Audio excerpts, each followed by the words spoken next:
টাইটানিকের হারিয়ে যাওয়া রহস্য, যা ইতিহাস লুকিয়ে রেখেছে। টাইটানিক এক কিংবদন্তি জাহাজ, যার কাহিনী আজও রহস্যে মোড়ানো।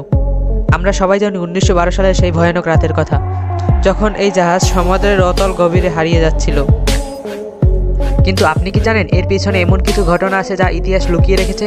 আজকের ভিডিওতে আমরা জানবো টাইটানিকের সেই হারিয়ে যাওয়ার রহস্য, যা কেউ কখনো ভাবেনি। জাহাজের রহস্যময় যাত্রী। টাইটানিকে এমন কিছু যাত্রী ছিলেন যাদের পরিচয় আজও সম্পূর্ণভাবে জানা যায়নি, বিশেষ করে এক ধনী ব্যক্তি যার নাম ছিলেন মিস্টার এক্স। কেউ জানে না তিনি কোথা থেকে এলেন বা কোথায় গেলেন।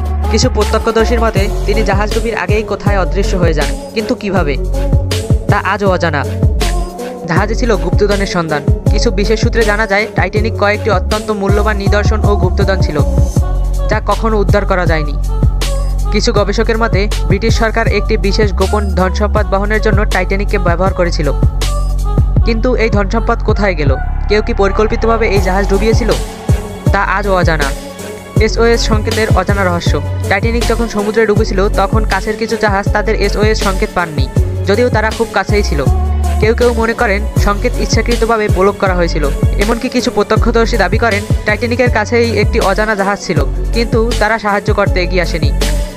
সেই অজানা জাহাজ কি সত্যিই ছিল, নাকি এটি ছিল ষড়যন্ত্র, তা আজও জানা যায়নি। কী ছিল শেষ মুহূর্তের অদ্ভুত ঘটনা? বেঁচে যাওয়া কয়েকজন যাত্রী দাবি করেন তারা জাহাজে অদ্ভুত কিছু ঘটনা দেখেছিলেন। হঠাৎ আগুন ধরে যাওয়া, কিছু যন্ত্র ঠিকমতো কাজ না করা, এমনকি কিছু ছায়ামূর্তি। এটা কি শুধুই কাকতালীয়, নাকি টাইটানিকের ভাগ্য আগে থেকেই নির্ধারিত ছিল? সমুদ্রের অতল থেকে উঠে আসা নতুন সত্য। সম্প্রতি এক গবেষণায় জানা গেছে সমুদ্রের নিচে টাইটানিকের ধ্বংসাবশেষের কাছেই এমন কিছু বস্তু পাওয়া গেছে যা আগে কখনো দেখা যায়নি।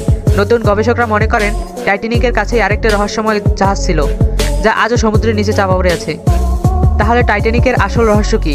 এটা কি শুধুই এক দুর্ঘটনা, নাকি এর পেছনে ছিল গভীর কোনো ষড়যন্ত্র? আপনার কি মতামত কমেন্টে জানাতে ভুলবেন না। আর আপনি যদি এমনই রহস্যময় ভিডিও দেখতে পছন্দ করেন তাহলে আমাদের চ্যানেলটি সাবস্ক্রাইব করে রাখবেন।